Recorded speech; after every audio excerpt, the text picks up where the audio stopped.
Okay, so before we get started, Molly and I wound up having a really interesting conversation as we were planning this. And we had different ideas of what a foodie was. So I want to hear what your idea is of a foodie. Come on, some of you are foodies. A person that likes to eat and likes to cook. I think that covers it. I think that covers it. We were trying to get too academic, I think. Oh, I like that. Anything else? What did he say? Likes to eat and what? Likes to eat and likes to cook. Oh, okay. Because I think they go hand in hand. Yeah. So one of us thought that it was someone who is willing to try anything, which excludes me. And me. And some of the recipes that I'm going to be talking about.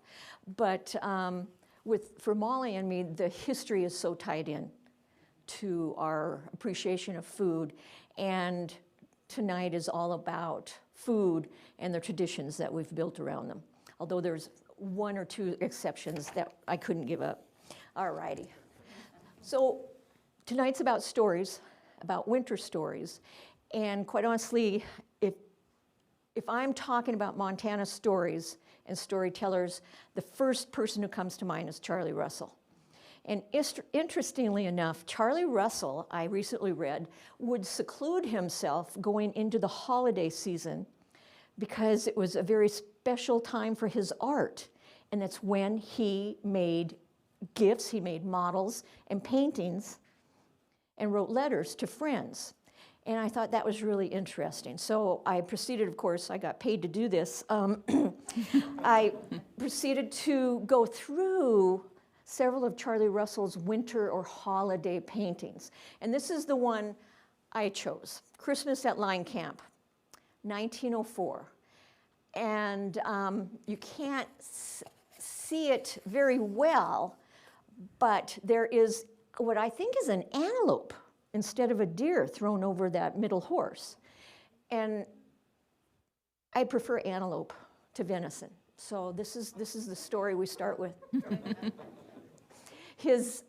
As we know, his insight and the humor he gives us is just incomparable to anybody else. And his Christmas stories especially. And it's really interesting how I've not, oh boy, I'm talking about Charlie Russell with Kirby in the room. I don't see him as a particularly religious man, but at the same time, there was a real respect in his art for those traditions in our culture. So here's Charlie Russell, and he's going to start us off. All right. First reading is from People Before the Park, The Kootenai Worldview, January, or also known as After Chinook, Layers of Ice with Water in Between. Midwinter would find the Kootenai people, since time immemorial, gathered at what is now Apgar Campground on the west side of Glacier. The people gathered to sing and dance as the spirits had taught them at the beginning of time in order to have good health, good journeys, and food to sustain them. Thousands of people, well stocked with foods that they had dried during the summer and fall, also brought in fresh deer meat and fish. Our elders remembered that so many people gathered to dance and sing these songs of our ancestors that dust would be raised even though the first snow had fallen. Guess what? I already screwed it up. That's okay. All right. I've already messed up. So can I just interrupt for a second? Yes. If you want something done right, you have to do it yourself. And could you introduce yourself? I think everybody Oh. knows. See, I don't know about Molly. I just assume everybody knows me. I think that's probably nice, but for our YouTube audience. I'm so sorry. Go ahead. This is a particularly fun evening for me because Molly and I have been working on food and cookbooks for 15 years. And you may know that recently she got a new job. as director. And so it was one of those things that I thought I'd have to give up, but come to find out, she's not going to give up food. So this is Molly Kruckenberg, director of the Historical Society, and I'm Zoe Ann, lowly reference historian. Oh, not lowly at all, of course.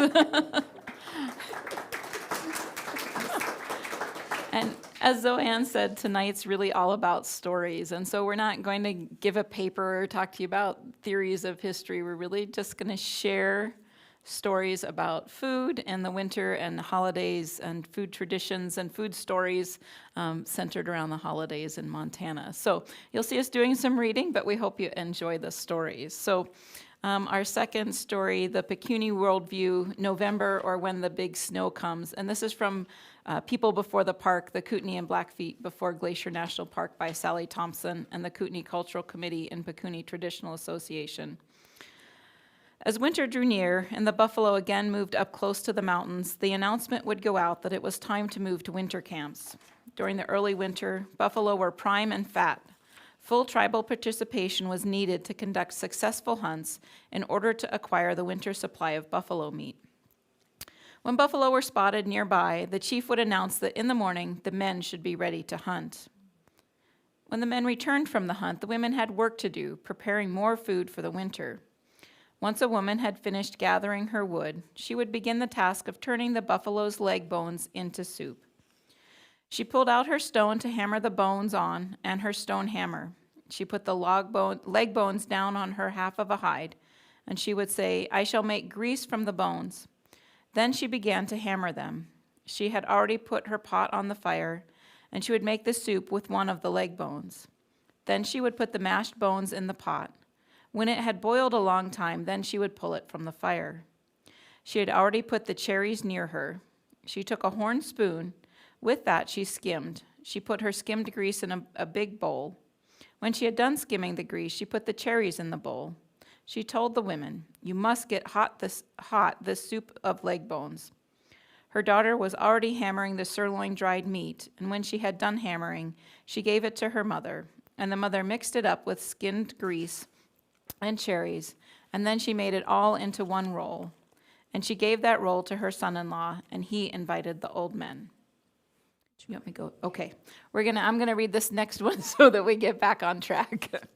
Okay, so from Ross Cox, Adventures on the Columbia River, he joins James McMillan at 1813 Salish House, which is just upstream from present-day Thompson Falls. We arrived safely at Spokane House, at which place I slept one night, November 21st, 1813, and then continued on for the Flatheads with 8 men and 12 loaded horses. We pursued the same route I had followed the preceding winter through the thick woods along the banks of the Flathead River. After suffering great hardships from cold and snow, we reached Mr. McMillan on the 24th of December. The fort was about 40 miles higher up an easterly direction. It had a good trading store, a comfortable house for the men, and a snug box for ourselves, all situated on a point formed by the junction of the Bold Mountain Torrent with the Flathead River, and surrounded on all sides with high and thickly wooded hills covered with pine, spruce, larch, beech, birch, and cedar. McMillan's tobacco and stock of trading goods had been entirely expended previous to my arrival. My appearance, or I should rather say the goods I brought with me, was therefore a great source of joy to both parties. The natives smoked the much-loved weed for several days successfully. One hunter killed a mountain sheep, and I brought up a bag of flour, a bag of rice, plenty of tea and coffee, some arrowroot, and 15 gallons of prime rum. We spent a comparatively happy Christmas, and by the side of a blazing fire in a warm room, we forgot the sufferings we endured in our dreary progress through the woods. How much rum? So the next section is from John Owen papers, which are stored downstairs, I'm very proud to say. John Owen bought the mission that had been St. Mary's and established it as what many people consider the first town in Montana. But according to his journal, December 31st, 1854, Christmas is over and done the year 2. We had quite a merry time, mince pies and cakes that would have done credit to a table a more civilized part of the world would have envied. December 31st, 1855. Another year has closed upon us. We had a pleasant Christmas with some of the good things of the world, sufficient brandy for the punches, which were got up in a very good style. At least we thought so from the demonstration made when the cook placed them before us at dinner. December 25th, 1857, eggnog in the morning, and as for dinner, few in a more civilized world can boast of a better one. December 1860 had a dance at night. The young Mrs. Grant, Mrs. Miller, and Mrs. Van Eaton, in fact, all enjoyed themselves. December 24th, 1862, butchered a young steer I had purchased from old Chief Victor. Mrs. Harris sent me few eggs for tomorrow. The party will certainly toast her with full goblets. December 25th, 1862, the Christmas passed off as usual. Calls, salutes of small arms, eggnog, etc. December 25th, 1864. This has been a rather dull Christmas, although we had an eggnog this morning, besides sundry drinks of good brandy during the day and this evening. My wife gave us a good supper, and the health and happiness of friends far away was drunk by all hands. December 26th, 1865, had an oyster supper. Enjoyed it hugely. Okay. From the Journal of John Work, December 25th, 1825, Hudson's Bay Company's Flathead Post. Cloudy, raw, cold weather, masses of ice running pretty thick down the river. This being Christmas Day, the two men here had a dram, and we served out each an extra ration of fresh meat, a tongue, and a quarter of flour. For the old Freeman Bastang, the same. From the Anaconda Standard, their 1899 December issue, someone had gone out and interviewed the founding fathers of Montana and asked them about their first Christmas in Montana. And this is Granville Stewart. My first Christmas dinner in Montana was eaten in the year 1857, a little below Melrose on Christmas Day. I took my gun and went out after mountain sheep. I got a young one, and before I reached camp, I thought it was full grown, for it was very heavy when I got there. Our menu was, on that day, roast mountain mutton,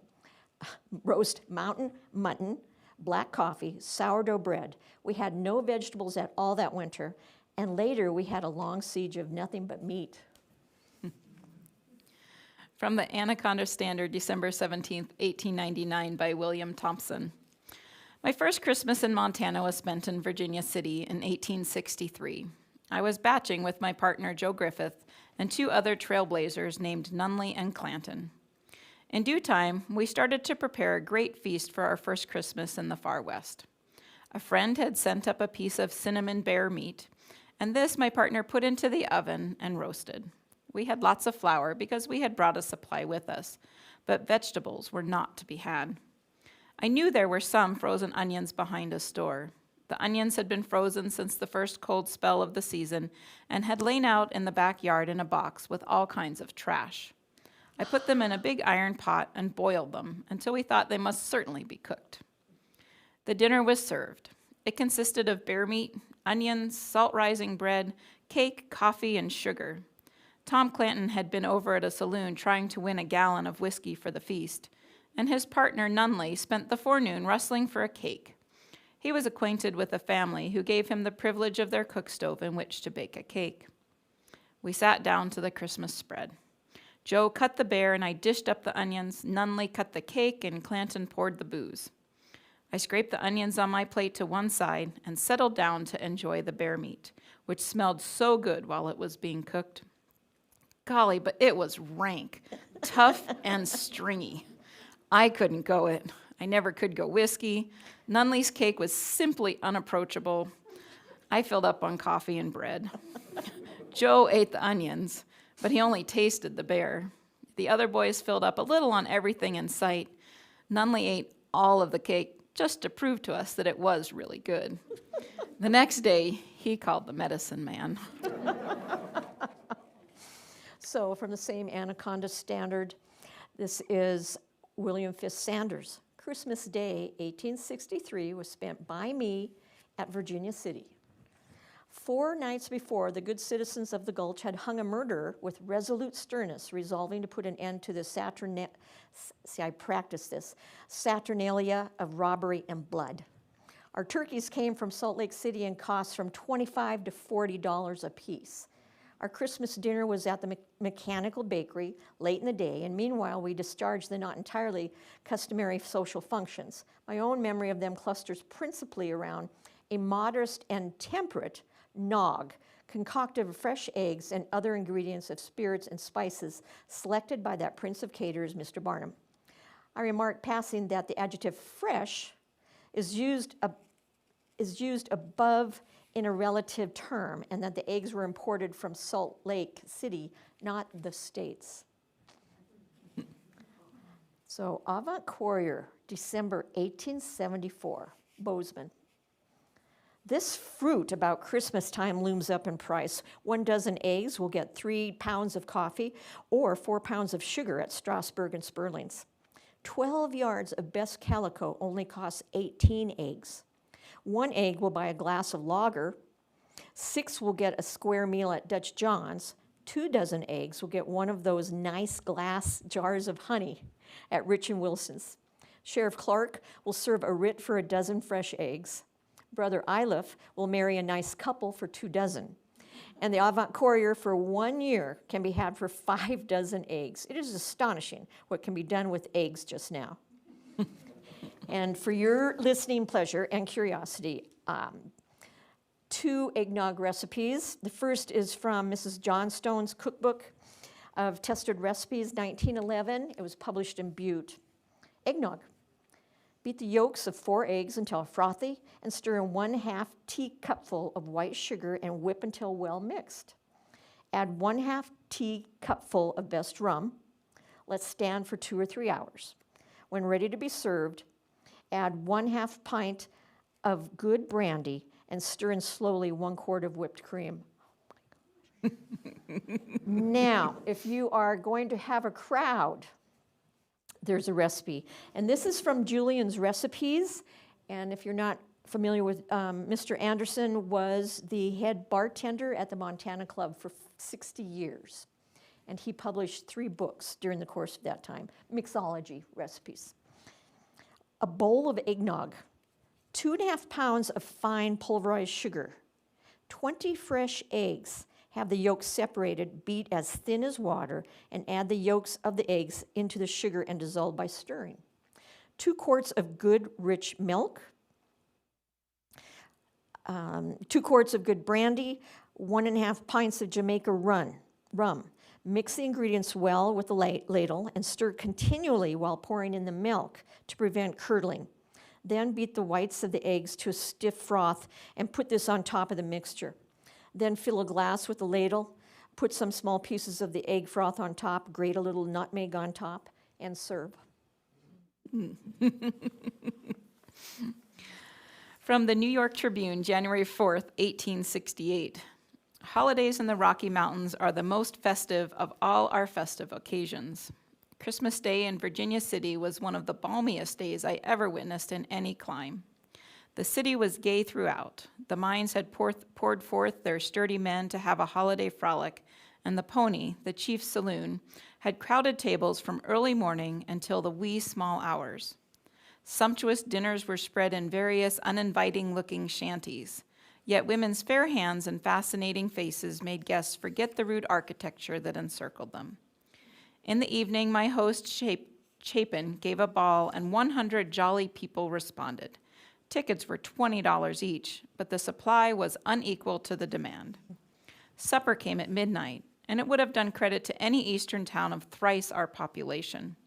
Oyster soup opened the course, the oysters having been shipped 3,000 miles. Elegant salads, delicious jellies, games of all kinds, candies manufactured into temples and monuments, and almost every variety of fruits, plus sparkling wines, combined to tempt the appetite. And I'll continue with another story. This is probably my favorite food story from Montana. So this is from A Bride Goes West by Nanny Alderson from 1883. We celebrated the first Christmas in our new home with a party. I doubt if there was a turkey in Montana that Christmas, but we had oysters. We had persuaded a neighbor coming from Miles City several days before Christmas to bring us several cans of these frozen and packed in ice as a double precaution. I can make good eggnog, and with Christmas candies to supplement the eggnog, I hoped this dinner would be memorable for them all. I planned to serve it at 3. The oysters, I hoped, would make an impression, as they were rarely seen out here on the frontier. For the piece de resistance, we had our own roast beef, than which no better could be found anywhere. My table looked very Christmassy, with a bowl in the center filled with pine cones and wild rose berries that grew large and bright red here. On either side of the bowl were grandmother's silver candlesticks and a set of white doilies with the border of red-edged wheels and all the silver I owned, even the berry spoon, though there were no berries. I was really proud of myself as I took my seat at the head of the table, with the baking dish of scalloped oysters in front of me and the pretty berry spoon to serve them with. While my husband carved the beef roast, I helped everybody generously to oysters. I did not notice that after the first exclamations of, "Think of oysters on a cattle ranch in Montana," nothing was said. When my husband finished serving and tasted the oysters, he said to me, "What's the matter with these oysters?" I fear some of the guests ate more than was wise, just to spare my feelings. I needn't report on how sick some of us were before morning, for the oysters evidently had been tainted before they were frozen. I could have cried of humiliation at my frustrated effort to make this first Christmas a great success. The men were very sympathetic. I think they feared I'd boo-hoo and kept saying, "Don't you care," and praising the roast, the pie, and everything else. In spite of the bad oysters, we did have a merry time before the disastrous effects began to appear. Believe it or not, this is menu 1890, the Helena Grand Hotel. There are 10 courses. Soups, green turtle and Lady Morgan. Fish, broiled Puget Sound salmon, anchovy butter. Boiled Philadelphia capon, green peas, and La Chartreuse punch. Roast, young turkey stuffed with chestnuts, cranberry sauce, sugar corn, prime ribs of beef, mashed potatoes, suckling pig with baked apples, and cauliflower and cream. Finally, we get to the entrees. Broiled teal duck on toast, filet of beef larded, Claire's, I don't know how to say that, Comtesse, and glacé, I'm going to say cocoa. Sure. Game, salad of antelope, pear marmalade, string beans, cold bone turkey with jelly, sardines and aspic. Salads, mayonnaise of chicken and celery. Pastry, Thanksgiving pudding sauce, Benedictine, green apple pie, lemon meringue pie, cranberry pie. Oh, dessert, New York vanilla ice cream, ladyfingers, Charlotte Russe, almond macaroons, orange jelly, assorted cakes, assorted candies, mixed nuts, raisins. Fruit, California oranges, Baldwin apples, Concord grape, American cream cheese, Brandt's water crackers. And if you have any room left, black coffee. From the Great Falls Tribune on December 21st, 1902. Perhaps no Great Falls woman has been more highly complimented for her numerous successes as a hostess than has Mrs. Robert S. Ford. When the Tribune asked her to recommend to the many women who will read this Christmas number a choice menu for Christmas dinner, it was with confidence that the result would be most pleasing. In gracious compliance with our request, Mrs. Ford has outlined the following menu as one that she would consider most suitable if she were to give a Christmas dinner. The first course is grapefruit served with red cherries. Second course, Blue Point oysters served on the half shell with lemon baskets and celery. The third course, chicken consommé with whipped cream, having red sugar sprinkled on top, and soup straws. The fourth course, creamed lobster in red paper cases, or macaroni served with timbales. The fifth course, fried sweetbreads with green peas, or steamed mushrooms on toast. The sixth course, turkey cutlets, red paper frills, sweet potatoes, croquettes, currant or cranberry jelly, hot rolls tied with red ribbon, and chocolate. The 7th course, beet salad served on green leaves, made of any kind of preferred salad, served in a large scoop beet with mayonnaise, with the top of the beet trimmed with vegetable scissors and replaced. The 8th course was ice cream served in the form and color of an American Beauty rose. Small cakes with red icing. You go, wow, I just scoop the ice cream in a bowl, right? The 9th course was bonbons and fruits in red and green on the table. The 10th course was coffee in the drawing room. Mrs. Ford gave a beautifully appointed Christmas dinner for 16 persons last year, and the above menu is the refinement of that social engagement. I'm hungry. From the Anaconda Standard, 1909, January 1st, Oswego Lodge Knights of Pythias were the host last night at a social session which watched the old year out and the new year in. The banquet was the swell affair of the night. Covers were laid for 200 and every seat was filled. Sauerkraut and Wienerwurst were the big things of the feast. Supplementing these were cheese, bread, corned beef, smoked tongue, potato salad, a long list of relishes, and an abundance of liquid which has made the Butte breweries famous along with those of Milwaukee. Members of the order told stories which dealt with the subject, "How glad I am that I am alive and conditioned to celebrate the approach of the new year." All right. This next one's from Vera Whitney Galt's reminiscence entitled There's Always Tomorrow, which is in the MHS Research Center. From 1909, 2 events of that winter stand out in my mind. One was our Christmas tree, which was bare cottonwood. Mama showed me how to thread white and cotton balls with red string to hang from the branches, and how to make red paper chains with string popcorn and cranberries with the white and red bits alternating. When Papa finished lacing my festoons around the brown branches, he told me it was the most beautiful tree he had ever seen, and I, bursting with pride, thought so too. In 1911, the whole day proved to be pleasant because we had company. Grant Williams, who was helping out at the George Clements Ranch for a winter, came riding by and stopped to talk a while. He was a middle-aged man, a lively talker who always had a lot of cowboy stories to tell. Papa listened and laughed a lot, and when he heard Mama rattling dishes preparing our Christmas dinner, he went to the kitchen. "Don't you think you should come in and invite Mr. Williams to stay to dinner?" Mama said she supposed so, but she didn't take to him much. But Mr. Williams made it a festive time, for he praised Mama's chicken and dumplings and said her carrot pudding was the best he had ever eaten. After dinner, we listened to the gramophone and played dominoes. Interview with Edna Patterson, Glendive, 1981. We moved into our new house on the homestead on the 23rd of December, 1910. For Christmas dinner, Mom had put this prairie chicken pie in the oven to bake. And she had baked cookies the day before, so there were lots of cookies. I can't remember what they were like, but they had strings on them so we could hang them on the Christmas tree. From the Conrad Independent Observer, December 17th, 1925. With the turkey marketing season virtually ended, figures obtained at the Great Falls Railroad offices show growers in north central Montana this year received $500,000 for their crop. Records at the offices of the Milwaukee Road disclose that 43 carloads of turkey have been shipped out of the territory this fall. The estimate of returns to growers is based on a minimum of car loadings of 30,000 pounds to the car, and many of the cars were loaded heavier than that. Gosh. Conrad Independent Observer, December 19th, 1929. Herewith, we publish the Christmas dinner menu, which will be served at the Conrad Hotel.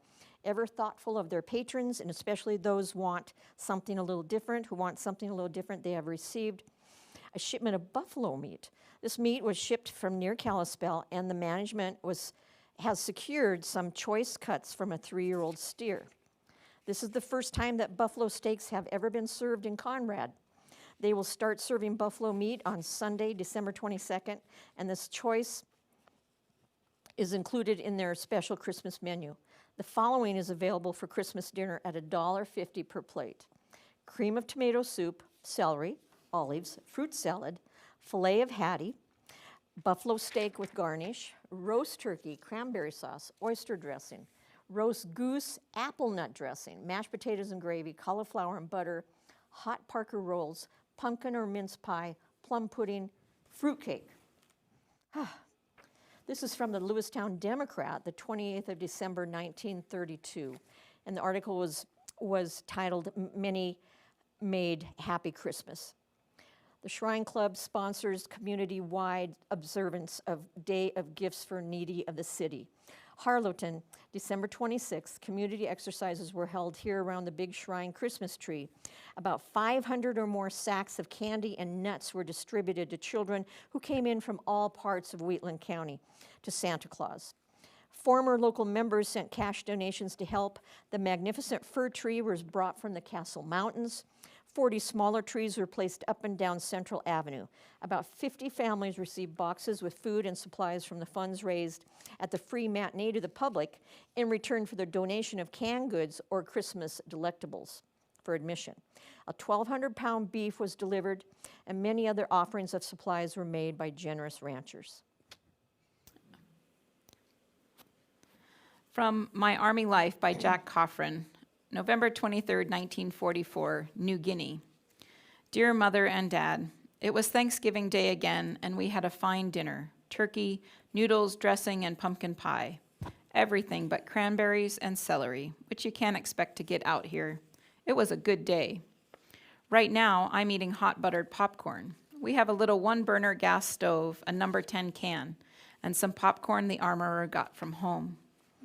I sent home a package a week or so ago, but don't know if it will get there in time for Christmas. It's an ashtray the armorer helped me make. With metal polish and some steel wool, it will shine like a new dollar. With love, Jack. Oh my gosh. And this is from the book Too Poor to Move, but Always Rich, written by Jim Sargent.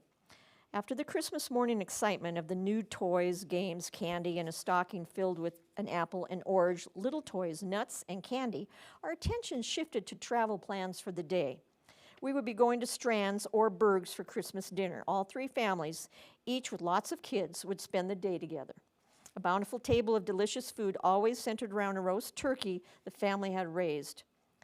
No family had enough chairs. We sat on cream cans, boards between two chairs, making a bench, anything at these gatherings. We had a food that was a great favorite of mine, lefse. There would be a small, at least I thought it was small, plate of lefse. I always wanted more.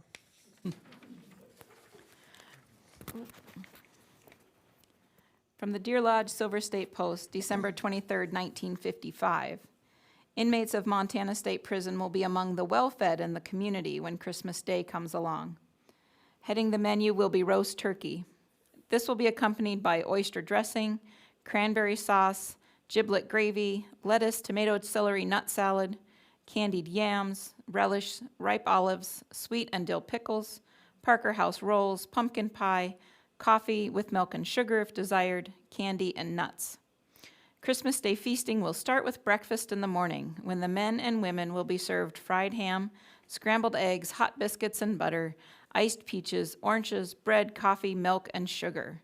Because of the elaborate dinner and breakfast, only 2 meals will be served that day.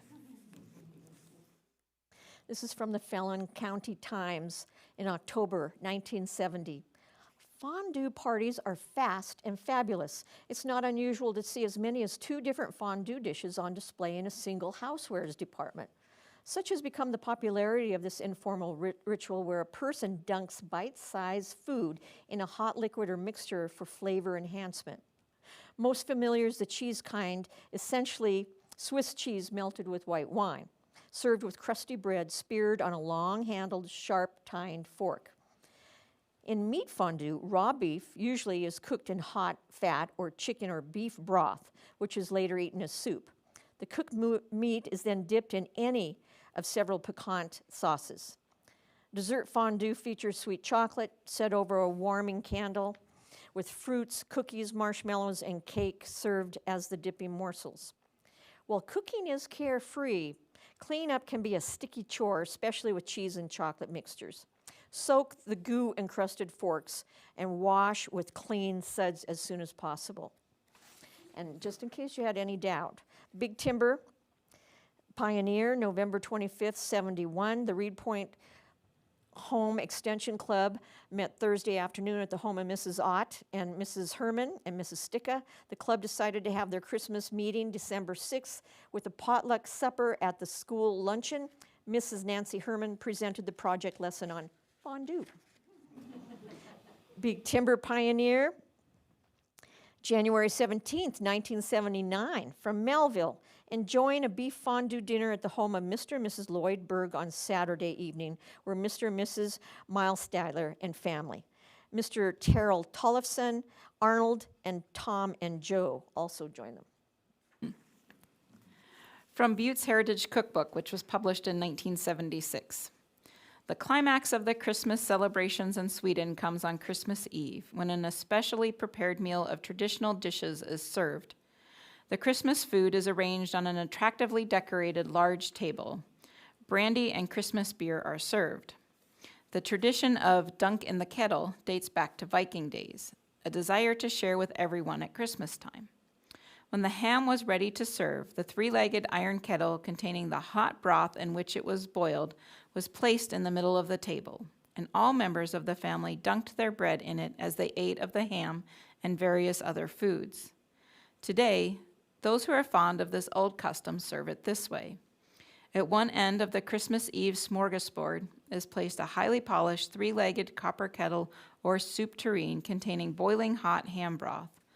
Alongside of it is the baked ham and a platter of various kinds of bread. Each guest dunks his slices of bread and eats them with ham and sausage and other foods. I often did this back in Minnesota with boiled beef, says Mary Jane Davidson. Many kinds of Christmas cookies and Christmas rice porridge are served as dessert. In Butte, Swedish families are still celebrating Christmas in traditional ways. The following menu is one prepared each year for Christmas Eve by Mrs. Floy Bergendahl, who says each year that she should cut down on the preparations, but finds it hard to break this tradition. Christmas Eve menu, served in courses. The first course, and I'm sure I will not say these correctly, is silta or pressed pork, served with pickled beets. The second course is korv, Swedish potato sausages, served with brown beans. The third course is lutefisk, served with boiled potatoes and cream gravy. And the fourth course is Christmas rice pudding, cookies, and coffee. This is from the Browning Glacier Reporter, December 1977. Christmas in Montana may mean turkey and all the fixins, or it could mean fried bread and rose hips if one lives in one of the state's 7 Indian reservations. Florence Standing Rock, pioneer on the Rocky Boy Reservation, told her memories of Christmas to a Mr. Lukey, a Havre native and historian. It was in 1916 that the band of landless Indians finally found shelter with creation of the reservation. Then the main winter holiday was New Year's. It was a time to make friends with an enemy, to feast in the teepees, and later the tents or cabins. Visiting is still a tradition for the holidays. Menus varied with the times. When it had been a good year, the Indian people ate holiday fare like white men. In hard times, and they were frequent, chicken and rabbit were sometimes substituted for turkey. Always, there was much traditional Indian food prepared with the turkey. Rose hips were formed into patties and fried. Choke cherries and other wild berries which had been dried were ground and prepared. Sometimes the berry was the foundation for pemmican. Indian fry bread, dough fried in hot grease, also graced the reservation tables. And this recipe, Lyle Firemoon's recipe for his fry bread, called as the King's Recipe, which was published in the Wotanen Wawapi in October 1987 when he was running to be a tribal board member. We think he was hoping he would get more votes if he shared his recipe. So fry bread, 2 packages of dry yeast, 1 cup of warm water, 1/2 cup of sugar, 2 eggs, 1 cup warm milk, 3 cups of flour, 1½ teaspoons of salt, 1/4 cup of melted butter or shortening. Add all ingredients first except flour, which is to be added last. Mix all ingredients good, then add flour. You may have to add more flour. Let dough rest 15 minutes. Makes about 3 dozen biscuits or 6 dozen fry bread. And the next section is from the Montana T-Bone Cowbells Cookbook, 1981.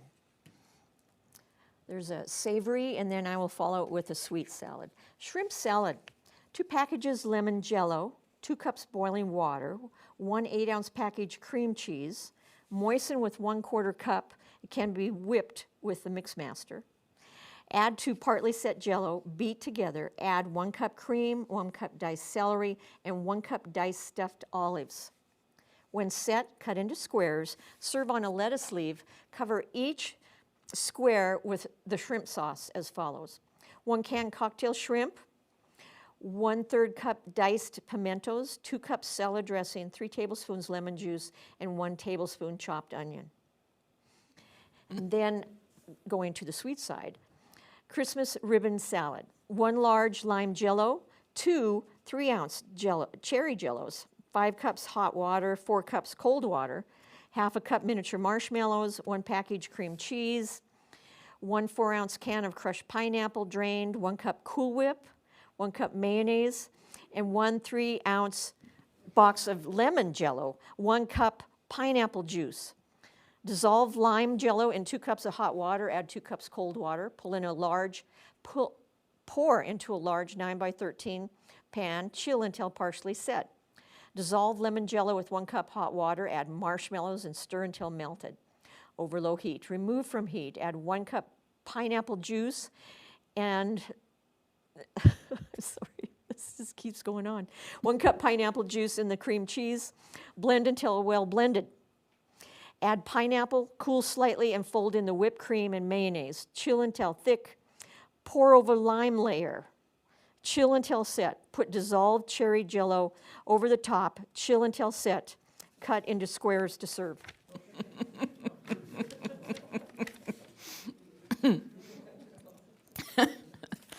Excuse me. It just keeps going. Okay, this has nothing to do with food. It has everything to do with memories of Libby, Montana. This is from June McMahon's article in the Western News, the 22nd of November, 1989. And that was the first edition of the Western News after the national Christmas tree had been cut.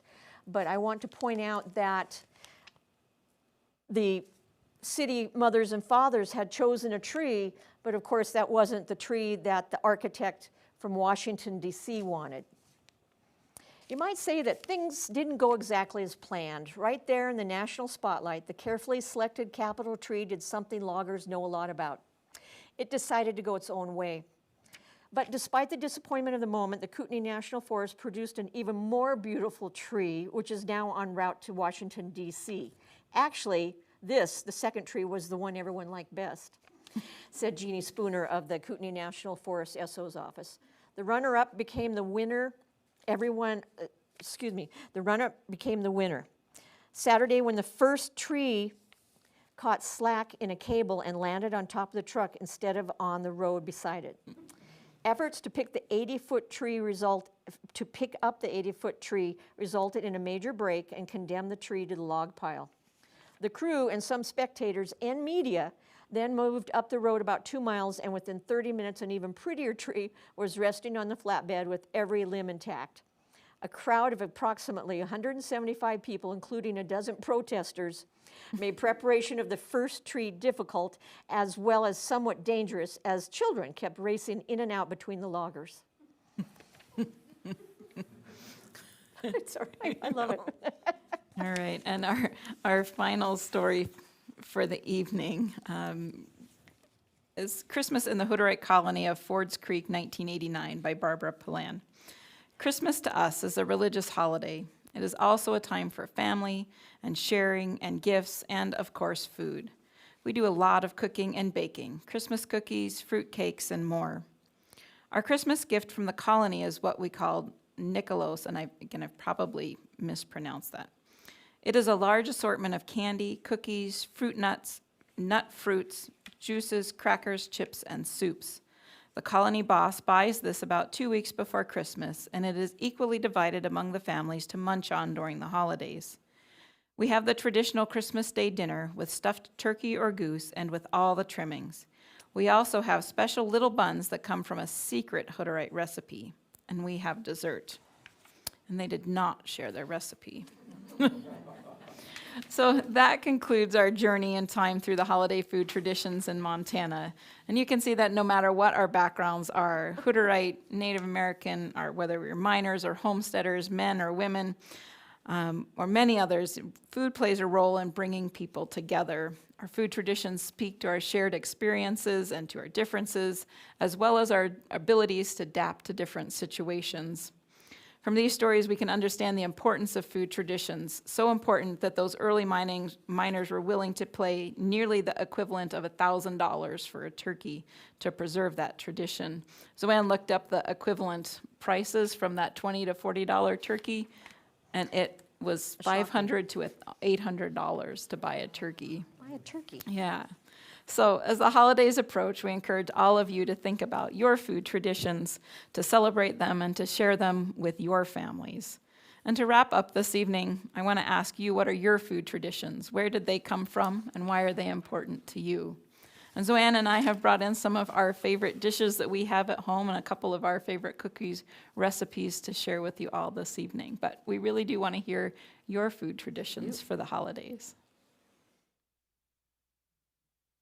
Let's start with food. Becca will add. I was going to say some cookies. My mom, I think for my German extraction dad, always made Springerly and Pfeffernusse.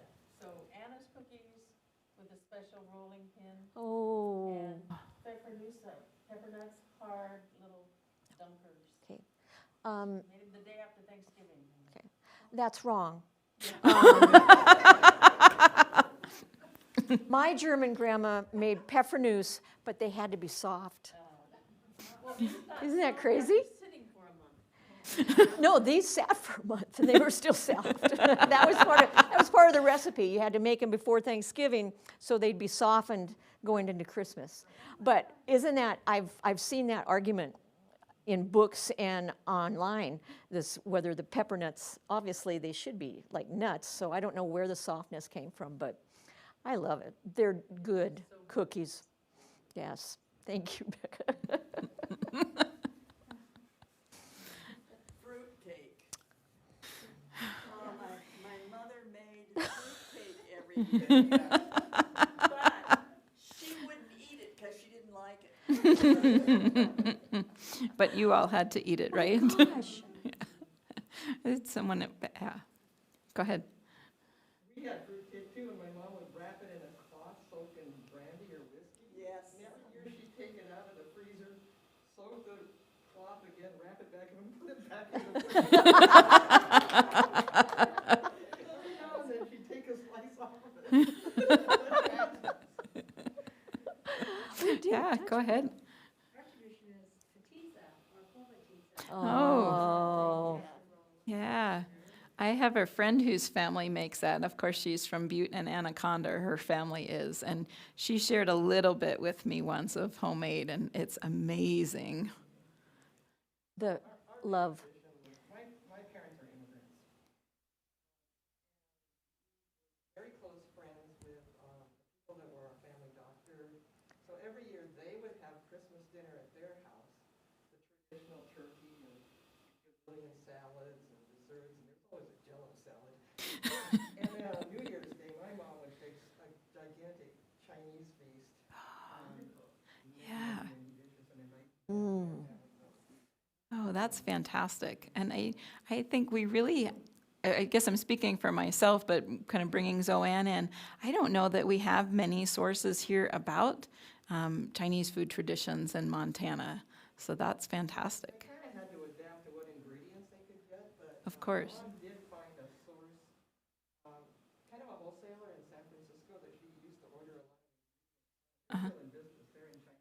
Oh, So, but you know, they canned goods and stuff like that. But she had to make, you know, whatever vegetables were available in Cameron, Montana, with those kinds of dishes. Yeah. And it was always really, Yeah. it was a hit. well, and that's that adaptability, kind of adapting to the circumstances that you're in and making the foods that you have work for your celebration.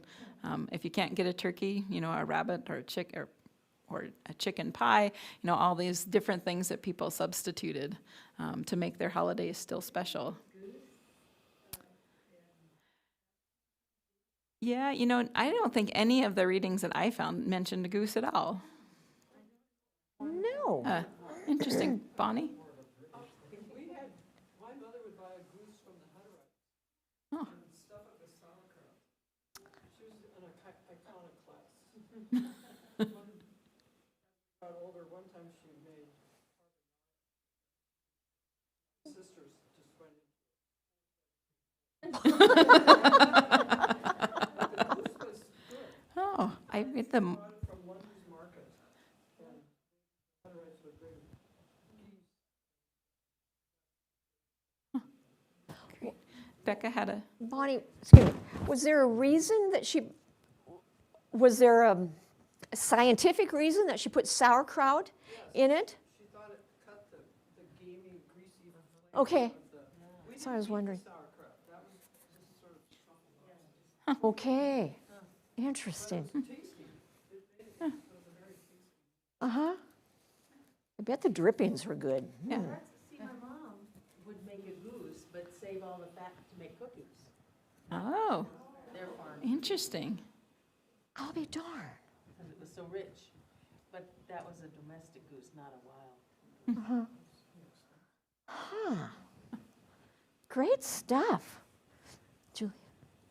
Well, my mother was a French Canadian, and I don't remember anything French at Christmas time, except she made Spritz cookies, and that's what I do now. And of course, I believe that's German, or Spritz, or German.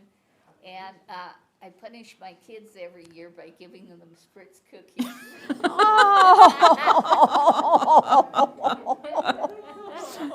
Passing down the tradition. Oh my gosh, that's great. My grandparents lived in Arkansas, and we would always go to their house for Christmas. And on Christmas Day, we would have turkey and all that, which was okay. But what we really liked was on Christmas Eve, we always had fried chicken and mashed potato and gravies and cornbread and black-eyed peas. Oh. That was our exciting meal. Yeah. Oh my gosh, that sounds so good. That's great. I have a question. Has anybody any idea what the secret Hutterite bun recipe was? Because that would really be amazing to know. I would really like to know. I come from a family that is rather tight with their recipes, and to the point where my mother would lie when she would give a recipe. She would not give you the right ingredients because she didn't want yours to turn out as well as hers. But this secret Hutterite recipe just has me intrigued. And we don't have any Hutterite cookbooks. No, I don't think we do. I wonder But if it we would- do have a great video about Hutterite Lifeways on our YouTube channel. I Okay. can't remember what it's called, but it's really fascinating if you have a chance to take a look at it.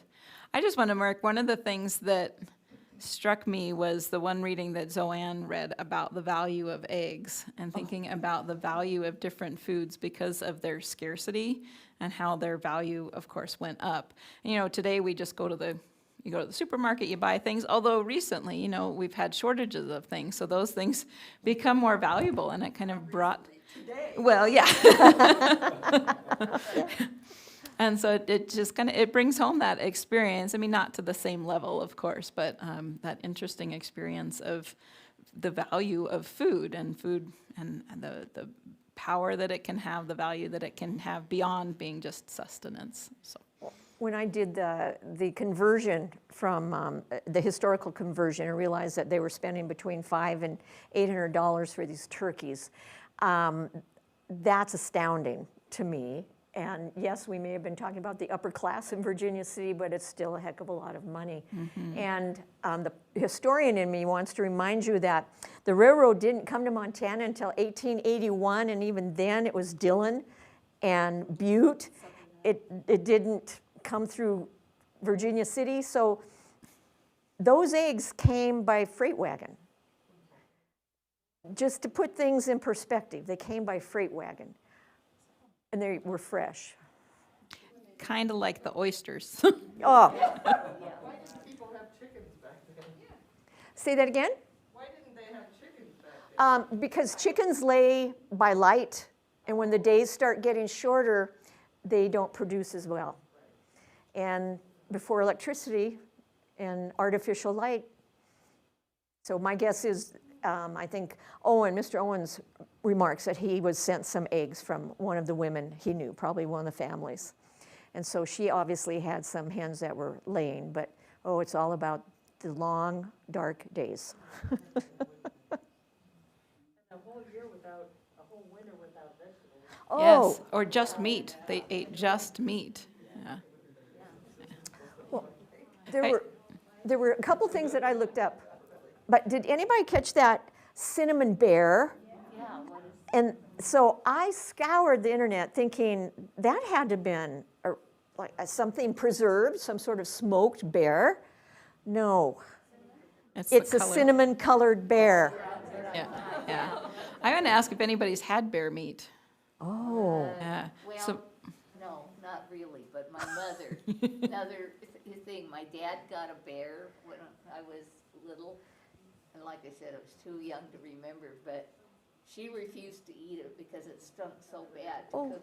so my dad shot a Good cook. shot a bear when I was young, and the only way we had a couple of bear roasts, and the only way we could figure out to eat them was to make sauerbraten out of them, which of course soaked in a vinegar marinade for days before you cooked it, and then you cooked it really slow, and it was really good when you cooked it that way, but you really had to work at it.